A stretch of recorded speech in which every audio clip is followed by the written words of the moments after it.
सभी बड़ों को नमस्कार। आज एक नई कथा सुनाने जा रहा हूँ, लच्छों की बहादुरी। जो साथी मेरे चैनल पर पहली बार आए हैं, कृपा करके मेरे वीडियो को लाइक और शेयर करें। आप सभी से विनती है कि आप ये कहानी अपने बच्चों को जरूर सुनवाएं ताकि वे अपने जीवन में विकास करें। तो आइए कहानी शुरू करते हैं। किसी गांव में एक लड़की रहती थी जिसका नाम था लच्छो। एक दिन वह अपनी सखियों के साथ कुएं पर पानी भरने गई। वहां सब लड़कियां अपने सगाई ब्याह की बातें कर रही थीं। एक सहेली जिसका नाम बंतो था बोली, मेरे पिता ने मेरे ब्याह के लिए कीमती वस्त्र खरीद रखे हैं। दूसरी ने कहा, मेरे लिए ससुराल में दुल्हन के ब्याह के सुंदर वस्त्र तैयार हो रहे हैं। यूं सब लड़कियां बातें कर रही थीं। कोई अपने भाई की बात कहती थी और कोई मामू की। लच्छो बेचारी सखियों की बातें चुपचाप सुन रही थी। उसके पास कहने की कोई बात नहीं थी। बहुत दिन हुए उसके माता पिता मर चुके थे और वे उसके लिए कोई धन दौलत भी नहीं छोड़ गए थे। कोई दूसरा सगा संबंधी भी नहीं था जिसका सहारा लेती। बेचारी अकेली थी और गरीबी में दिन काट रही थी। उसकी शादी का प्रबंध कौन करता? लेकिन जी चाहता था कि वह भी सखियों की बातचीत में हिस्सा ले, इसलिए उसने यूं ही एक बात बनाई और कहा, मेरा चाचा भी परदेश से आ रहा है। वह मेरे लिए बहुत से जेवर, गहने और कीमती कपड़े लाएगा। एक बिसाती जो गांव में अपना सामान बेचने आया था, कहीं पास ही बैठा लड़कियों की यह बातें सुन रहा था। वह बिसाती एक चालक ठग था और सामान बेचने के बहाने लोगों के भेद मालूम किया करता था। जब उसका दाव लगता था, लोगों को लूट लेता था। लच्छो की बात सुनकर वह मन ही मन प्रसन्न हुआ और दूसरे दिन भेष बदलकर उसके घर चला गया।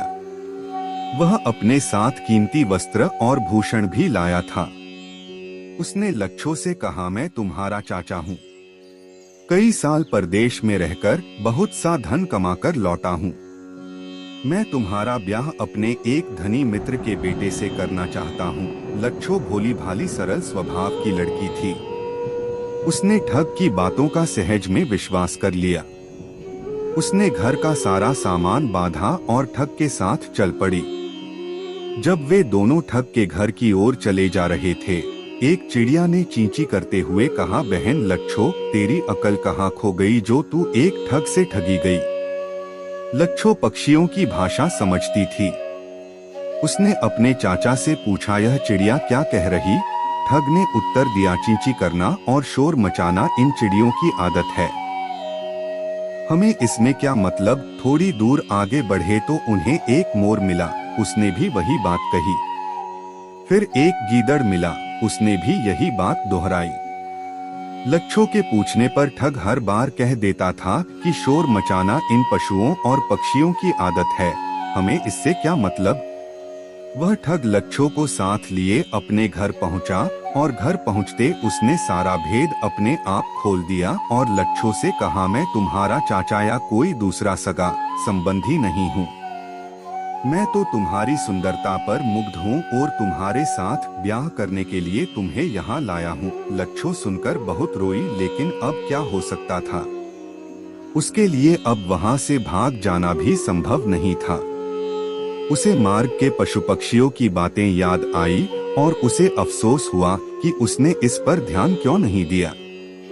वह वाकई ठग से ठगी गई थी।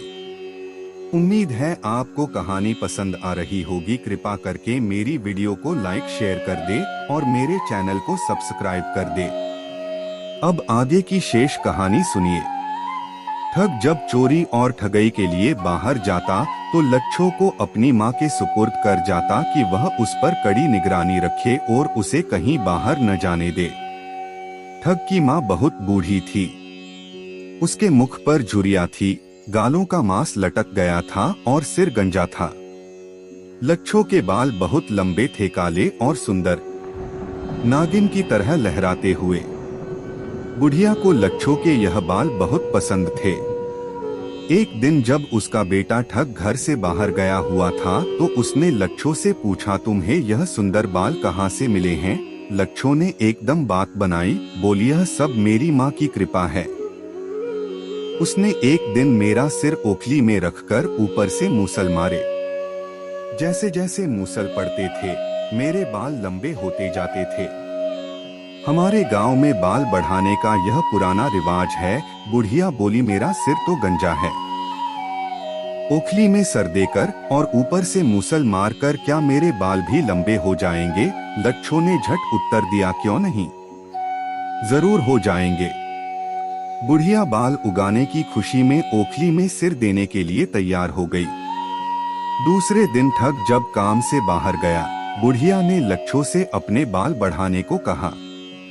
लच्छो ने ओखली में उसका सिर रखकर ऊपर से धड़ाधड़ मूसल मारना शुरू किया।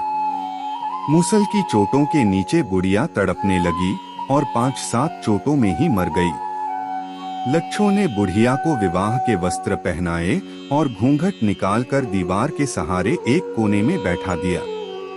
इसके बाद लच्छो ने घर का थोड़ा धन और सामान समेटा और वहां से भाग खड़ी हुई। रास्ते में उसे ठग मिला। वह कहीं से चक्की के 2 पाट चुराकर लौट रहा था। लच्छो उसे देखते ही एक झाड़ी में छिप गई। ठग ने लच्छो को देख तो लिया मगर पहचाना नहीं। वह समझा कि कोई औरत किसी काम से घर आई है और इस ख्याल से कि कहीं वह चोरी का माल देखकर शोर न मचा दे, वह खुद छिपता हुआ अपनी राह चलता रहा। जब वह बहुत दूर चला गया तो लच्छो झाड़ी की ओट से बाहर निकली और अपने गांव की ओर चल पड़ी। ठग जब घर पहुंचा तो उसने लच्छो को आवाज दी। उसे कोई उत्तर नहीं मिला। जब बार बार पुकारने पर लच्छो न बोली तो उसे क्रोध आ गया और उसने चक्की के पाट बुढ़िया के सिर पर दे मारे। वह नए वस्त्रों में बुढ़िया को लच्छो समझ रहा था, लेकिन जब उसे मालूम हुआ कि वह लच्छो नहीं उसकी माँ है तो वह फफक कर रोने लगा। उसने समझा कि उसकी माँ चक्की के पाटों ही से मरी है। ठग ने मन ही मन में निश्चय किया कि वह लच्छो को वापस लाकर ही दम लेगा।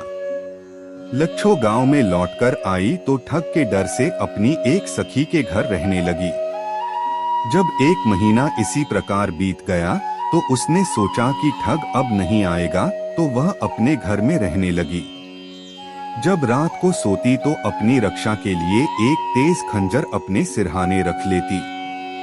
एक रात जब वह गहरी नींद में सोई पड़ी थी तो ठग आया। उसके साथ 3 ठग और भी थे। उन्होंने सोई हुई लच्छो को चारपाई के साथ बांध दिया और उठाकर चलते बने। लच्छो की आंख खुल गई थी लेकिन वह चुपचाप लेटी रही। जब वह जंगल में पहुंचे तो लच्छो ने धीरे से खंजर निकाला और पिछले 2 आदमियों के सिर काट डाले और फिर तीसरे आदमी का भी सफाया कर दिया। लेकिन ठग जान बचाकर पेड़ पर चढ़ गया। लच्छो ने पेड़ को आग लगा दी। ठग उसके साथ ही जलकर राख का ढेर हो गया। यूं लच्छो ने अपनी वीरता और साहस से ठग पर विजय पाई। वह उसके घर गई और उसका सारा धन और सामान छुकड़े पर लाद कर अपने घर ले आई। आसपास के देहात में उसकी वीरता की चर्चा होने लगी। बहुत से नौजवान उसके साथ ब्याह करने को तैयार थे। लच्छो ने अपनी पसंद के एक लड़के से ब्याह कर लिया और वे दोनों सुख और आनंद से एक साथ रहने लगे। पूरी कहानी ध्यान से सुनने के लिए धन्यवाद। अंत में यही कहूँगा, ईश्वर आप सभी को सुखी रखे और अपना ख्याल रखे। उम्मीद है कि आपको यह कहानी पसंद आई होगी। आपका कोई भी सुझाव है तो मुझे कमेंट में कह सकते हैं। कृपा करके आप मेरे चैनल को सब्सक्राइब करें और मेरी वीडियो को लाइक करें। अब मैं मिलता हूँ आपको अगली वीडियो में।